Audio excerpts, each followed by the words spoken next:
새벽도에 나오신 여러분들을 주님의 이름으로 환영하고 축복합니다. 함께 샘물의 기도로 기도하도록 하겠습니다.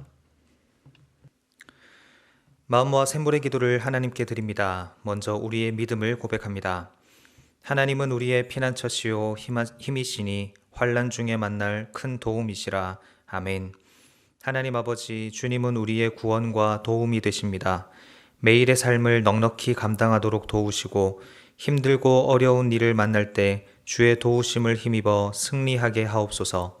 세상의 유혹과 시험, 환난에서 건지시고 세상보다 크신 하나님을 신뢰함으로 세상을 두려워하지 않는 믿음을 주옵소서. 예배와 교회를 위해 기도합니다. 우리 주 하나님이여, 영광과 존귀와 권능을 받으시는 것이 합당하오니 아멘. 하나님 아버지, 샘물의 예배가 온전히 주님만 높이고 경배하기를 원합니다. 미리 준비하는 예배가 되게 하시고 주시는 말씀을 겸손히 받아 순종함으로 삶의 제사를 드리게 하옵소서. 우리 샘물이 주님이 주인 되어 다스리시고 뜨겁게 기도하며 영혼 구원하는 교회 되게 하옵소서. 가정과 목장을 위해 기도합니다. 그리스도께서 너희를 사랑하신 것 같이 너희도 사랑 가운데서 행하라. 아멘. 하나님 아버지, 샘물의 가정마다 감사와 칭찬과 격려의 말이 풍성하게 하옵소서. 자녀를 삶의 모범과 말씀으로 양육하게 하시고 부모를 공경하며 순종하는 행복한 가정이 되게 하옵소서. 목장을 섬기는 목자들을 위로하시고 서로를 돌아보는 따뜻한 목장, 사람을 남기는 목장이 되게 하옵소서. 샘물 성도들을 위해 기도합니다. 그러므로 내가 첫째로 권하노니 모든 사람을 위하여 간구와 기도와 도구와 감사를 하되 아멘. 하나님 아버지, 샘물의 어르신들의 영육이 강건하게 하시고 교회를 위한 헌신이 열매 맺게 하옵소서. 성도들의 필요를 채워주시고 질병으로 고통하는 성도들에게 치유와 회복의 은혜를 주시옵소서. 청년들에게 세상을 이기는 믿음을 주시고 진로를 인도하시며 학업과 직장과 결혼을 축복하소서. 샘물의 자녀들이 이 땅에 소망이 되는 믿음의 세대로 자라나게 하옵소서. 나라와 선교를 위해 기도합니다. 오직 정의를 물같이 공의를 마르지 않는 강같이 흐르게 할지어다. 아멘. 하나님 아버지, 이 나라가 주의 복을 받는 정의로운 나라가 되게 하옵소서. 속히 코로나의 어려움에서 벗어나게 하시고 경제가 회복되며 성경의 가치에 부합하는 법과 제도가 세워지게 하옵소서. 선교사들의 건강과 안전을 지켜주시고 복음이 힘있게 선포되어 열방이 주께로 돌아오게 하옵소서.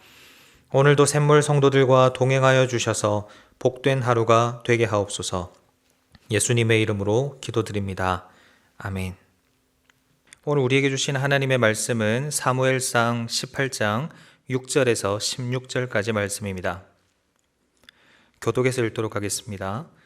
무리가 돌아올 때 곧 다윗이 블레셋 사람을 죽이고 돌아올 때에 여인들이 이스라엘 모든 성읍에서 나와서 노래하며 춤추며 소고와 경쇠를 가지고 왕 사울을 환영하는데 여인들이 뛰놀며 노래하여 이르되 사울이 죽인 자는 천천히요 다윗은 만만이로다 한지라. 사울이 그 말에 불쾌하여 심히 노하여 이르되 다윗에게는 만만을 돌리고 내게는 천천만 돌리니 그가 더 얻을 것이 나라 말고 무엇이냐 하고 그날 후로 사울이 다윗을 주목하였더라. 그 이튿날 하나님께서 부리시는 악령이 사울에게 힘있게 내림에 그가 집안에서 정신없이 떠들어대므로 다윗이 평일과 같이 손으로 수금을 타는데 그때에 사울의 손에 창이 있는지라. 그가 스스로 이르기를 내가 다윗을 벽에 박으리라 하고 사울이 그 창을 던졌으나 다윗이 그의 앞에서 2번 피하였더라. 여호와께서 사울을 떠나 다윗과 함께 계심으로 사울이 그를 두려워한지라. 그러므로 사울이 그를 자기 곁에서 떠나게 하고 그를 천부장으로 삼음에 그가 백성 앞에 출입하며 다윗이 그의 모든 일을 지혜롭게 행하니라. 여호와께서 그와 함께 계시니라. 사울은 다윗이 크게 지혜롭게 행함을 보고 그를 두려워하였으나 함께 읽겠습니다. 온 이스라엘과 유다는 다윗을 사랑하였으니 그가 자기들 앞에 출입하기 때문이었더라. 아멘. 오늘 우리에게 주시는 하나님의 말씀은 행복입니다. 우리 모두는 행복하게 살기를 원합니다. 그 누구도 행복하지 않기를 바라는 사람은 없을 것입니다. 그래서 우리는 우리가 가진 최대한의 노력으로 행복을 위해서 열심히 노력하며 살아갑니다. 그런데 삶 공부 과정 중에 새로운 삶, 이 과정의 교재를 보면 행복은 선택이다라는 챕터가 있습니다. 여러분 이 말에 동의가 되시는지요? 행복은 과연 선택일까요? 그러면 이렇게 말할 수 있겠죠.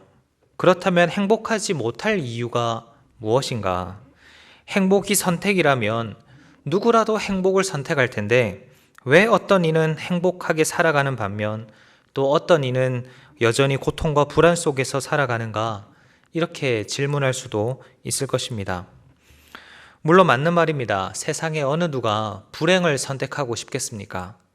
그러나 이 시간 우리가 분명히 알아야 할 것은 행복은 선택이라는 것입니다. 그 이유를 오늘 말씀을 통해 함께 살펴보기를 원하는데요. 오늘 본문은 다윗을 질투하고 시기하는 사울의 모습을 적나라하게 묘사하고 있습니다. 발단은 6절에 기록된 개선식이었습니다. 이스라엘이 블레셋과의 전쟁에서 승리하고 특별히 다윗이 골리앗을 죽이고 돌아올 때에 수많은 사람들이 나와서 노래를 부르고 춤을 추며 환호와 박수를 보냅니다. 그런데 7절에 나오는 이 노래의 가사가 사울의 심기를 건드렸습니다. 사울이 죽인 자는 천천히요, 다윗은 만만이다. 물론 노래의 가사는 다윗을 더 높이고 있습니다만 6절 후반절에 보시다시피 왕 사울을 환영하고 있는 노래의 가사입니다. 어디까지나 좋은 의도였고 사울과 다윗을 굳이 비교할 의도는 아니었을 것입니다. 생각해 보십시오. 어떤 어리석은 사람이 전쟁에서 승리하고 돌아오는 왕을 향해서 불과 얼마 전까지만 해도 이름 없던 목동과 비교해서 자신의 왕을 보잘것없는 사람이라고 말하는 사람이 어디 있겠습니까? 그러나 노래의 내용으로 말미암아 이 사울의 마음에는 아주 강한 독소가 뿌려집니다. 8절을 보십시오. 사울의 감정이 어떻습니까? 사울이 그 말에 불쾌하여 심히 노하여. 여기서 불쾌하다라는 말의 어원은 마음이 깨어져서 상한다라는 의미가 있습니다. 사울이 다윗 때문에 마음이 깨어지는 것 같은 그런 분노와 극도의 경계심을 보여주고 있습니다. 아마도 한 나라의 왕으로서 자신의 역할을 충분히 감당하지 못한 것만 같은 그런 자괴감도 있었을 거고, 또 사무엘 선지자로부터 들은 자신의 왕위가 길지 않으리라는 그 예언, 이 모든 것들이 혼합이 되면서 극도로 혼란스러웠고 이 상황에 분노했을 것입니다. 자격지심이라는 말이 생각날 정도로 사울은 건강하지 못한 자아를 가지고 있었던 거죠. 이 다음 날 사울은 자신 앞에서 수금을 타는 다윗을 바라보면서 아주 무서운 한마디를 합니다. 11절에 보면 내가 다윗을 벽에 박으리라 라고 말합니다. 그러면서 자신의 손에 들고 있던 창을 다윗을 향해 던지는데요. 다윗을 향한 분노의 표출이죠. 그리고 13절을 보면 사울은 다윗을 자신의 곁에 두지 않고 천부장으로 임명합니다. 당시 기록을 보면 이 천부장이라는 지위는 야전 부대의 지휘관으로서 변방이나 국경지대에 주로 배치가 된다고 합니다. 이 말은 잦은 전투로 인해서 전사할 가능성이 높은 곳, 또는 다윗이 자신의 능력이나 탁월함을 드러내지 못할 만한 그런 시골로 이 다윗을 보냈다라는 의미입니다. 여인들의 노래처럼 만만을 죽인 이 다윗에게 천부장이라는 지위는 그리 어울리지 않는 그런 지위였던 것이죠. 그런데 참 아이러니한 것은 지금까지의 내용을 살펴보면 지금 위험에 처한 사람, 그리고 오히려 분노를 가져야 할 사람, 지금 상황에 대해서 혼란과 공포를 느껴야 할 사람은 오히려 분명 다윗처럼 보입니다만 정작 다윗을 위협하고 있는 사울이 오히려 두려워하고 있습니다. 12절과 15절을 보면 이때부터 사울은 다윗을 두려워하기 시작합니다. 분명 더 높은 지위를 가지고 있고 단순히 그냥 높은 지위가 아니죠. 한 나라의 왕입니다. 그리고 이 땅에서 누릴 수 있을 만한 것들은 모두 가지고 있는 그런 사울임에도 불구하고 사울은 다윗을 두려워하고 있습니다. 왜 모든 것을 가지고도 모든 것을 누리고도 분노를 가지고 또 질투하면서 두려움을 가지고 살아갈 수밖에 없을까요? 이와는 반대로 오늘 본문에 등장하는 또 다른 인물인 다윗을 한번 살펴보기를 원합니다. 어떻게 보면 다윗은 참 억울한 상황이죠. 자기가 시킨 일도 아닌데 여인들이 부르는 그 노래 가사 때문에 왕의 미움을 삽니다. 어떻게 보면 이때부터 다윗의 이 고달픈 도망자 인생이 시작되었는지도 모르겠습니다. 단순히 미움만 산 것이 아니라 생명의 위협을 느끼죠. 왕의 마음을 달래기 위해서 수금 연주를 하고 있는데 그 지근 거리에서, 그 가까운 거리에서 왕은 자신을 죽이려고 있는 힘껏 창을 던집니다. 겨우 그것을 피하나 했더니 자기를 적당한 지위 하나 주고는 변방으로 보내버립니다. 그런데 다윗은 어떻게 합니까? 사울 왕처럼 분노하나요? 아니면 사울이 자신을 죽이려고 할 때 반격을 합니까? 참 재미있게도 성경은 지금 다윗의 감정에 대해서는 말을 아끼고 있습니다. 오히려 그 상황 가운데서 다윗이 어떻게 행하고 있는가를 잘 보여주는데요. 먼저 11절 하반절을 보면 다윗이 그의 앞에서 2번 피하였더라, 이걸로 끝입니다. 자신을 향해 던진 창을 뽑아서 다시 사울에게 던졌더라, 이런 말도 없고요. 그 어떤 사울을 향한 대항의 흔적이 없습니다. 그냥 조용히 그 자리를 피합니다. 그리고 13절과 14절을 보면 그가 백성 앞에서 출입하며 다윗이 그의 모든 일을 지혜롭게 행하니라. 사울의 의도와는 달리 이 다윗은 자신의 있는 자리에서 지혜롭게 재판하고 백성들과 잘 어울림으로 그들의 마음을 사로잡기 시작합니다. 어려운 상황 속에서 자신을 향한 핍박, 심지어 생명의 위협 속에서도 다윗은 그 속에서 인내하고 온유한 마음을 잘 유지해가는 것이죠. 마치 그런 일을 경험하지 않은 사람처럼 평안하게 살아가고, 더구나 16절 말씀처럼 온 이스라엘과 유다의 사람들의 이 사랑을 받으면서 행복한 삶을 살아가게 됩니다. 여러분, 다윗과 사울의 삶이 이렇게 극명하게 대비가 되는 이유가 무엇일까요? 왜 다윗은 어려운 일을 당함에도 불구하고 행복한 삶을 살아가고, 왜 사울은 왕이었음에도 불구하고 그의 삶에 분노와 질투와 두려움이 가득했던 것일까요? 그 비결은 12절과 14절에 나옵니다. 12절입니다. 여호와께서 사울을 떠나 다윗과 함께 계심으로. 14절, 여호와께서 그와 함께 계시니라. 하나님과 함께하는 삶, 하나님과 동행하는 삶, 그것이 다윗의 행복의 비결이었습니다. 헬러어에는 행복이라는 의미를 가진 단어가 2개가 있습니다.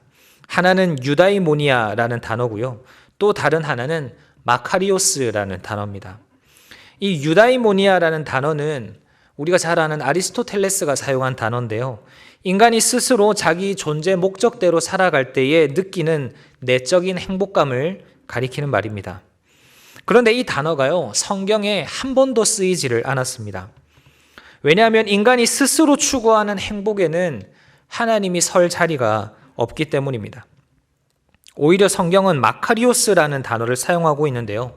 이 마카리오스라는 단어는 하나님께서 그가 사랑하시는 사람에게 위로와 또 보상의 방편으로 일방적으로 내려주시는 은혜, 그리고 그 은혜를 누리는 것을 의미합니다.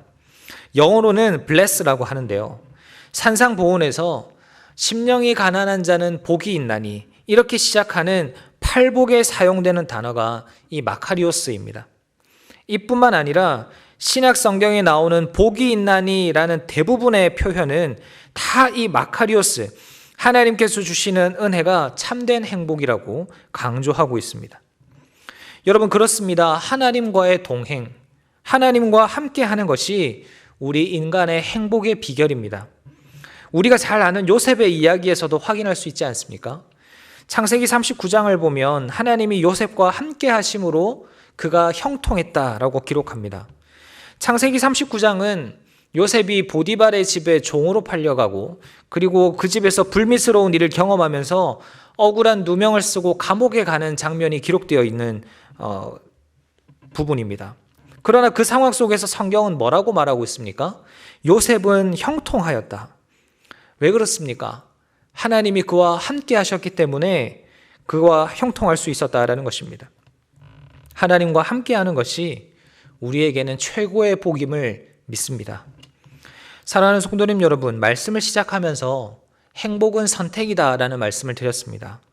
그렇습니다. 행복은 하나님을 선택하는 것입니다. 그리스도인에게 있어서 행복은 행복을 선택하는 것이 아닙니다. 그리스도인에게 있어서 행복은 하나님을 선택하는 것입니다. 무엇을 선택하는지가 참 중요합니다. 사울은 자신의 행복을 위해서 다윗을 해하려 하였지만 다윗은 자신의 행복을 위해서 하나님을 선택했습니다. 그랬더니 하나님은 다윗을 그 모든 어려움 가운데서 구원해 주셨을 뿐만 아니라 참된 평안을 맛보게 하시고 그 가운데서 많은 이들의 인정과 사랑도 받게 하셨습니다. 우리의 삶이 이런 삶이 되기를 소망합니다. 행복하기 위해서 행복을 쫓기보다 행복하기 위해서 하나님을 선택하는 우리의 삶이 되기를 바랍니다. 하나님과 함께하기 위해서 늘 말씀을 가까이 하고 또 억울한 일을 당하거나 어려움을 당해도 기도로 그 문제를 해결해 나가는 그런 우리가 되면 참 좋겠습니다. 시편 1편 말씀에 복 있는 사람은 여호와의 율법을 즐거워하고 그 율법을 주야로 묵상하는 사람이라고 말씀합니다. 여러분, 오늘 하루 참 수많은 선택의 기로 앞에 설 때마다 하나님을 선택하는 은혜가 우리에게 있기를 바랍니다. 하나님의 뜻대로 살기를 선택하고 하나님의 말씀이 이끄는 대로 살기를 선택하고 세상의 가치보다 하나님을 선택할 줄 아는 우리의 삶이 되기를 간절히 바랍니다. 그래서 하나님께서 그 사랑하시는 백성에게 베풀어 주시는 이 마카리오스, 그 행복을 누리면서 오늘 하루 살아가시는 저와 여러분 되시기를 주님의 이름으로 축원합니다. 이 시간 말씀을 생각하시면서 함께 기도하실 때 하나님, 행복을 위해서 행복을 선택하는 사람이 아니라 행복을 위하여 하나님을 선택하는 사람이 되게 하여 주시옵소서. 그리고 오늘 하루에 우리의 삶을 두고 함께 기도하신 후에 자유롭게 기도하도록 하겠습니다. 기도하겠습니다.